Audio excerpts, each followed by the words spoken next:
God has a purpose in choosing you as his servant. మిమ్మును తన సేవకులకు ఎంపిక చేసుకోవడంలో దేవుడికి ఉద్దేశమును కలిగి ఉన్నారు. Be very careful to be in the presence of God. దేవుని సాన్నిధ్యంలో ఉండడానికి అత్యంత జాగ్రత్తను కలిగి ఉండండి. God will use you mightily. దేవుడు మిమ్మల్ని బలముగా వినియోగించుకుంటారు. You will automatically shine for God's glory. మీ అంతటా మీరే దేవుని మహిమ కోసమే ప్రకాశిస్తారు. My precious sisters, I greet each one of you in the name of our Lord and Savior Jesus Christ. మన ప్రభువును రక్షకుడైన యేసుక్రీస్తు వారి యొక్క నామములో మీ అందరికీ శుభాభివందనములు తెలియజేస్తున్నాను.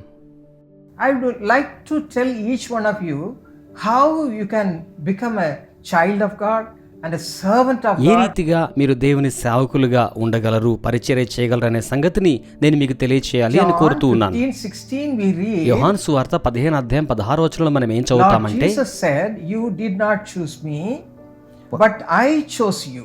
You did not choose me, but I chose you and appointed you that you should go and bear fruit, and that your fruit should remain." మీరు నన్ను ఏర్పరచుకొనలేదు గాని నేను మిమ్మల్ని ఏర్పరచుకొని ఉన్నాను. ఎందుచేతనంటే మీరు వెళ్ళి ఫలించుటకును మాత్రమే కాకుండా మీ ఫలము నిలిచి ఉండుటకును. First of all, let us all humbly look to the Lord and thank him for the great service he has given to every one of us. మొట్టమొదటిగా అత్యంత తగ్గింపుతో ప్రభువు మనలో ప్రతి ఒక్కరికి ఇచ్చిన సేవా పరిచర్యను బట్టి దేవునికి వందనములు So చెల్లించుదాం. what we have to do? కనుక మనం ఏం చేయాలి? We have to be faithful in our calling. మన యొక్క పిలుపు విషయంలో మనము నమ్మకస్తులముగా ఉండాలి. If you do that, what will happen? మీరు అలాగున చేసినట్లయితే ఏం జరుగుతోంది? You will be doing the will of God carefully. మీరు దేవుని యొక్క చిత్తాన్ని చాలా జాగ్రత్తగా అనుసరిస్తున్నారు, దేవుని చిత్తాన్ని నెరవేరుస్తున్నారు. To fulfill the will of God carefully, what are the things we have to do? దేవుని చిత్తాన్ని జాగ్రత్తగా నెరవేర్చడానికి మనం ఏ కార్యాలు చేయవలసి ఉన్నది? Let the Holy Spirit lead us in a perfect way. As we read in Psalm 143 verse 10, this will happen. 143వ కీర్తన 10వ వచనం ప్రకారం పరిపూర్ణంగా పరిశుద్ధాత్మ చేత మనము నడిపించబడవలసి ఉన్నది. When you all gather together, spend time and pray with one accord first. మీరందరూ కూడా ఏకముగా సమకూర్చబడి వచ్చినప్పుడు అందరూ కలిసి ఏకమనసుతో ప్రార్థనలో And సమయం after గడపండి. that, this is very, very important. All of you should spend time in the presence of God, and that time the Lord will fill you with the Holy Spirit. ఆ తర్వాత అత్యంత ప్రాముఖ్యమైనది, మీరందరూ కూడా ప్రభు సన్నిధిలో ప్రార్థనలో సమయాన్ని గడపండి. అప్పుడు పరిశుద్ధాత్ముడు మిమ్మల్ని నింపుతారు. Read Acts 2nd chapter and you will see the disciples how they were blessed because of the Holy Spirit. అపోస్తుల కార్యములు 2వ అధ్యాయాన్ని చదవండి. అపోస్తులైన వారు పరిశుద్ధాత్మ చేత ఏ రీతిగా ఆశీర్వదించబడి ఉన్నారో అక్కడ In మీరు the house of గమనించగలుగుతారు. Cornelius, when they all gathered together, the Lord, through the word of God, when they heard the word of God, they were all filled with the power of the Lord, the Holy Spirit. కొన్నేలు ఇంట వారు సమకూరి దేవుని యొక్క వాక్యమును ఆలకించినప్పుడు వారందరూ కూడా దేవుని పరిశుద్ధాత్మ శక్తి చేత నింపబడి ఉన్నారు. How to receive the gifts of the Holy Spirit? పరిశుద్ధాత్మ వరములను ఎలాగున స్వీకరించాలి? Let me tell you through the life of Brother Dinakaran. సహోదరులు దినకరన్ గారి జీవితం ద్వారా నేను వాటిని మీకు తెలియచేస్తాను. My husband, Brother Dinakaran, when he gave his heart to the Lord, he was a faithful servant of God. నా యొక్క భర్త గారు తన హృదయాన్ని దేవునికి సమర్పించి ఉన్నప్పుడు ఆయన దేవునికి నమ్మకమైన సేవకుడై ఉన్నారు. Why I say he was a servant of God? ఆయన దేవుని సేవకుడని ఎందుకు చెప్తూ ఉన్నాను? The moment he gave his heart to the Lord, he started preaching to the world about the salvation experience and how they can have Jesus in their hearts. ఆయన రక్షించబడిన మరుక్షణం మొదలుకొని ప్రజలు తమ హృదయాల్లో యేసుని ఏ విధంగా స్వీకరించగలరు అనే సంగతిని ప్రజలకు తెలియచేస్తున్నారు. And he was searching the word of God, the truths of the Lord Jesus Christ. ప్రభువైన యేసు యొక్క సత్యములను దేవుని యొక్క వాక్యములో ఆయన వెదగుచూ ఉన్నారు. The more you want to shine for the Lord, the more you have to read the word of God. మీరు ఎంత ఎక్కువగా ప్రభు కోసం ప్రకాశించాలనుకుంటారు అంత ఎక్కువగా వాక్యాన్ని పఠించాలి. And you have to spend time with the Lord God in prayer. మీరు ప్రార్థనలో ప్రభువైన దేవునితో సమయాన్ని గడపాలి. Jesus prayed in the morning, early morning. యేసు వేకువ జామునే ప్రార్థన చేసి ఉన్నారు. Mark 1:35 we read about that. Marks వార్త 1:35లో మనం దాన్ని చదవగలుగుతాం. In the evenings, we read that Matthew 14:23, he was spending time. మత్తయి 14:23లో కూడా ఆయన సాయం సమయాన్ని గడుపుతూ ఉన్నట్లుగా మనము చూడగలుగుతాం. And if you read Luke chapter 6 verse 12, the whole night he was spending at the feet of his father. లూకాసు వార్త 6:12లో రాత్రంతా కూడా తన తండ్రి పాదముల చెంత ఆయన గడుపుతున్నట్లుగా మనం చూడగలుగుతాం. So every day, with all faithfulness, as a prayer warrior, you have to pray with the Lord. కనుక ప్రతిరోజు కూడా ఈ ప్రార్థనా యోధులుగా దేవుని సన్నిధిలో ప్రార్థనలో మీరు సమయాన్ని గడపాలి. You yourself should become a prayerful woman or a man or a child.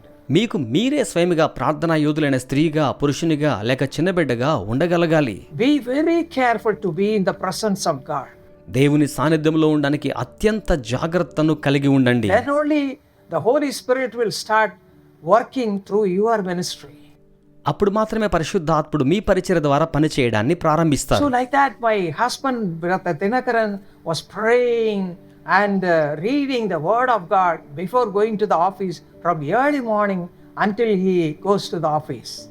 కనుక ఆ రీతిగానే తెల్లవారుజాము మొదలుకొని తన ఆఫీస్కి వెళ్లే సమయం వరకు కూడా నా భర్త గారు ప్రార్థనతో వాక్యపఠంతో సమయం When we గడిపేవారు. got married, he did the same thing. మాకు వివాహమైనప్పుడు ఆయన అలాగునే After చేస్తుండేవారు. 6:30 or so, he'll go with his Bible and 2 hours, solid hours, he'll spend at the presence of God. 6:30 గంటల సమయం తర్వాత 2 గంటలు నిండుగా ఆయన దేవుని సాన్నిధ్యంలో సమయాన్ని గడుపుతూ And ఉండేవారు. as he was reading, he saw how the servants of God, the disciples of Jesus Christ, were used by the Lord after receiving the Holy Spirit.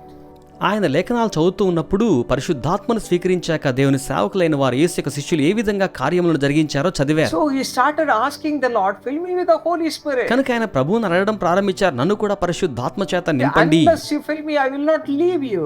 నీవు నన్ను నింపితేనే తప్ప నేను నిన్ను విడువను. Just like Jacob, he prayed with the Lord with all longing in his heart.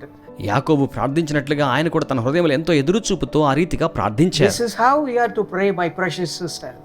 నా అమూల్యమైన సోదరులారా, మీరు కూడా ఇలాగున ప్రార్థించాలి. You should pray in the presence of God and spend time in reading the word of God. మీరు దేవుని సాన్నిధ్యంలో ప్రార్థించాలి, వాక్యాన్ని చదువుతూ దేవుని సన్నిధిలో సమయం So గడపాలి. God saved you in a marvelous way కనుక దేవుడు ఆయన్ని మహాద్భుతమైన రీతిలో రక్షించి ఉన్నారు. and used him mightily to do the will of God in the ministry also. దేవుని చిత్తాన్ని జరిగించడానికి దేవుని సేవలో కూడా బహు బలీయంగా ఆయనను వినియోగించుకున్నారు. And as he was continuously praying for the power of God, ఆయన నిరంతరంగా దైవశక్తి కోసం ప్రార్థన చేయిచూ ఉండగా, as he was going on praying all the time, ఎల్లప్పుడూ ప్రార్థనలో అంటి పెట్టుకుని ఉండి ఉండగా, one day during the family prayer time, the Lord filled with the Holy Spirit, and 3 hours he saw the vision of Jesus Christ. ఒక రోజున కుటుంబ సమేత ప్రార్థనా సమయంలో దేవుడు ఆయన పరిశుద్ధాత్మ చేత నింపి ఉన్నారు. 3 గంటల పాటు సుదీర్ఘంగా ఆయన ప్రభువును చూచి ఉన్నారు. Oh, Jesus told him that how the ministry will be born and how he'll be used.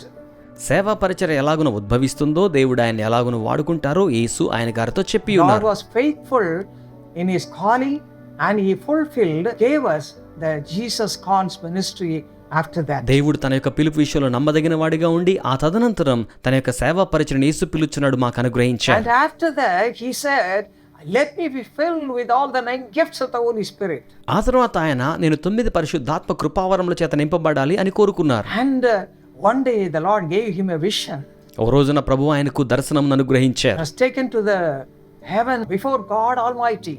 ఆయన పరలోకానికి సర్వశక్తిగల దేవుని సాన్నిధ్యానికి కొనిపోబడి ఉన్నారు. To cut the story short, the Lord gave him all the 9 gifts of the Holy Spirit after that. కథనాన్ని సంక్షిప్తంగా తెలియచేస్తున్నాను. ఆ తరువాత 9 కృపావరములను దేవుడు ఆయనకు అనుగ్రహించి ఉన్నారు. As he cried out before the Lord God Almighty, you and I have to cry. ఆయన సర్వశక్తిగల దేవుని ఎదుట మొరపెట్టినట్టుగా మీరు నేను మొరపెట్టాలి. How to shine for the glory of God. దేవుని మహిమ కోసమే లాగున ప్రకాశించాలి. Yes, we have to receive the power of God and also the 9 gifts of the Holy Spirit. అవును, మనము కూడా దేవుని శక్తిని స్వీకరించాలి, 9 పరిశుద్ధాత్మ కృపా వరములను స్వీకరించాలి. And also the 9 fruits of the Holy Spirit. అలాగే 9 పరిశుద్ధాత్మ ఫలమును స్వీకరించాలి. Yes, the Lord filled him with all the fruits of the Holy Spirit and with the 9 gifts of the Holy Spirit. అవును, దేవుడు ఆయన పరిశుద్ధాత్మ ఫలముతోనూ వరములతోనూ నింపి ఉన్నారు. And the Jesus calls ministry was started. ఆ విధంగా యేసు పిలుచున్న పరిచర్య ఆరంభమైంది. Oh, the Lord did glorious things. ప్రభు మహాద్భుతమైన కార్యములు Until జరిగించారు. today it's going on and on for the glory of God. ఈ రోజు వరకు దేవుని మహిమ కొరకే పరిచర్య కొనసాగుతూ ఉన్నది. In the same way, my precious sisters, you have to ask for the glorious 9 gifts of the Holy Spirit and for the 9 fruits of the Holy Spirit. ప్రశస్తమైన సహోదరులారా, మీరు కూడా అదే రీతిగా పరిశుద్ధాత్మ కృప వరముల కోసం, పరిశుద్ధాత్మ ఫలము కోసమై ప్రభువుని అడగాలి. God has a purpose in choosing you as his servant. మిమ్మును తన సేవకులకు ఎంపిక చేసుకోవడంలో దేవుడికి ఉద్దేశమును కలిగి ఉన్నారు. And if you ask, it shall be done. మీరు అడిగితే అది జరిగించబడుతుంది. Don't stop with only praying every month. That's all. కేవలం ప్రతి నెల ప్రార్థన చేసి ముగించేయకండి. Don't think like that. అలా అనుకోకండి. It's not like that. అలా కాదండి. You have to exercise your faith. మీరు మీ విశ్వాసాన్ని అభ్యాసం చేయాలి. And ask the Lord to fill you with all these blessings. ఈ ఆశీర్వాదమన్నిటి చేత దేవుడు మిమ్మల్ని నింపాలని అడగాలి. Let us dedicate our lives as Esther dedicated her life and prayed in the presence of God for 3 full days and nights in a sincere way. ఎస్తేరు అత్యంత నిక్కచ్చిగా 3 పగళ్ళు రాత్రులు ఏ విధంగా దేవుని సన్నిధిలో ప్రార్థన కోసం తనను తాను సమర్పించుకున్నారో మనము కూడా ఆ రీతిగా ప్రార్థన కోసం యథార్థంగా సమర్పించుకోవచ్చు. She received a miracle. ఆవిడ అద్భుతాన్ని స్వీకరించి ఉన్నారు. The Jewish people were about to be collapsed or they were about to be dead. యూదులందరూ కూడా చనిపోవలసిన పరిస్థితి వచ్చేసి ఉన్నది. One man was anxious to kill them and close everybody. ఒక వ్యక్తి వారిని చంపి అంతం చేయడం కోసం ఎంతో ఆతురతను కలిగి ఉన్నాడు. But because of Esther's prayer, one lady's prayer, everything was changed completely. ఒక్క స్త్రీ అయిన ఎస్తేరు యొక్క ప్రార్థనను బట్టి సమస్తము కూడా మార్చివేయబడింది. In the same way, అదే రీతిగా through your own prayer, మీ సొంత as ప్రార్థన a ద్వారా leader, నాయకునిగా and members to pray along with the leader, నాయకులతో కలిసి ప్రార్థించే ప్రార్థనా సభ్యులుగా God will fulfill all his will దేవుడు తన చిత్తమంతటిని మీలో నెరవేరుస్తారు. and use you mightily for his glory. తన మహిమ కోసమే మిమ్మల్ని బలంగా వినియోగించుకుంటారు. Not only that, if you read Daniel chapter 12 verse 3, అంత మాత్రమే కాదు, దానియేలు 12:3 you చూచినట్లయితే shine like the brightness of the firmament. అంతరిక్షంలోని Jyothula వలె మీరు ప్రకాశించెదరు. As we read in Isaiah chapter 6 verse 1, యెషయా గ్రంథం 61:1లో మనం చూచే రీతిగా God wants every one of you to arise and shine for his glory. మీలో ప్రతి ఒక్కరు ఆయన మహిమ కోసం మీరు లేచి ప్రకాశించాలని దేవుడు కోరుకొనుచూ ఉన్నారు. So be sincere. కనుక యథార్థంగా ఉండండి. Be filled with the love of God దేవుని ప్రేమ చేత నింపబడండి. and guided by the Holy Spirit. పరిశుద్ధాత్మ చేత నడిపించబడండి. God will use you mightily. దేవుడు మిమ్మల్ని బలముగా వినియోగించుకుంటారు. You will automatically shine for God's glory. మీ అంతటా మీరే దేవుని మహిమ కోసమే ప్రకాశిస్తారు. God bless each one of you. దేవుడు మీలో ప్రతి ఒక్కరిని ఆశీర్వదించును.